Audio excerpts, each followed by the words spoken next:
আসসালামু আলাইকুম প্রিয় দর্শক, এখানে বাংলাদেশ জাতীয়তাবাদী দলের বিএনপির একজন প্রার্থী উনি নমিনেশন পাইছে আর কি। তো উনি নতুন প্রজন্ম গড়ার জন্য উনি কি করা উচিত এবং কি করতে হবে এই সমস্ত ব্যাপার নিয়ে আলাপ আলোচনা করছেন। উনি বলছেন নতুন প্রজন্ম গড়তে প্রয়োজনে মোমবাতি হতে চাই, শিক্ষিত প্রজন্ম গড়তে মোমবাতি হতে চাই বিএনপি প্রার্থী মাজেদ। কথাটা খুবই সুন্দর। আসন্ন ত্রয়োদশ জাতীয় সংসদ নির্বাচনে ধানের শীষ সে প্রতীক ঘুরছে।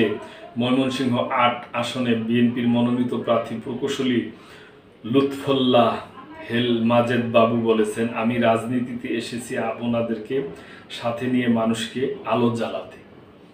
দল আমার উপর আস্থা রেখেছে, সেই আস্থার প্রতিদান স্বরূপ আমরা একটি জড় বাতাসের মোমবাতি হতে চাই, যে মোমবাতি আস্তে আস্তে জ্বালিয়ে একটি শিক্ষিত মূল্যবোধের প্রজন্ম তৈরি করতে চাই। কথা খুবই সুন্দর, ভালোই। বুধবার বিকেলে ময়মনসিংহের ঈশ্বরগঞ্জ উপজেলার ২ নং সোহাগী ইউনিয়নের ৪, ৫ ও ৬ নং ওয়ার্ড বিএনপি কর্মী সম্মেলনে এসব কথা বলেন মাজেদ বাবু। এতে মাজেদ বাবু বলেন, যতবার এই দেশ স্বৈরাচারের কবলে পড়েছে ততবারই এই দেশের মানুষ বিপদগ্রস্ত হয়েছে। একজন মানুষ মমতা দিয়ে এই দেশকে আগলে রেখেছেন, তিনি হলেন দেশনেত্রী বেগম খালেদা জিয়া। তিনি বলেন, বাংলাদেশ জাতীয়তাবাদী দলের প্রতিটি কর্মী প্রত্যেকটি নেতার একটি আদর্শ থাকতে হবে। কেউ যদি আমাদের দলের নাম ব্যবহার করে এই আদর্শ থেকে বিচ্যুত হয়, আমরা তাকে এই দলে রাখতে পারবো না, নেতৃত্ব দিতে সহযোগিতা করতে পারবো না।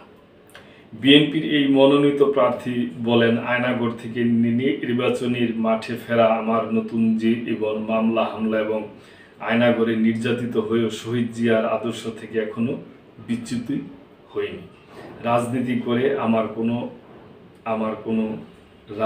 করে আমার নেওয়ার কিছু নেই। আমার লক্ষ্য একটি শিক্ষিত সমাজ গড়ে ঈশ্বরগঞ্জকে আধুনিক ও সমৃদ্ধশালী উপজেলা হিসাবে গড়ে তোলা। এতে উপজেলা বিএনপির সদস্য সচিব আমিরুল ইসলাম ভূঁইয়া মনির সঞ্চালনায় বিএনপি ও অঙ্গ সহযোগী সংগঠনের অন্যান্য নেতৃবৃন্দ উপস্থিত ছিলেন। তো প্রিয় বন্ধু, আমরা মনে করেন যে কথা খুবই সুন্দর। আমরা আশা করি যে প্রতিটা রাজনৈতিক দলে এমনভাবে চিন্তা করবে এবং জাতির কাছে, জনগণের কাছে যেই কথা দিবে, যেই কমিটমেন্ট করবে তা বাস্তবায়িত করার চেষ্টা করবে। একটা মানুষের জীবনে কত টাকা পয়সা লাগে, কত সয় সম্পত্তি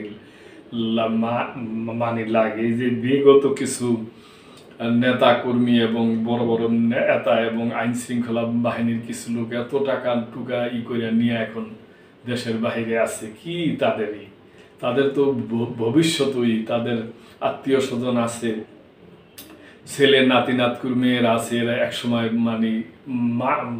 মানুষ ভাববে যে এদের বাচ্চা ছাড়া এইরকম ছিল। তো সুতরাং এখন যারা প্রার্থী হবেন, যেই দলের, এখন আপনাদের কাছে অনুরোধ যে আপনারা এগুলো খেয়াল রাখবেন।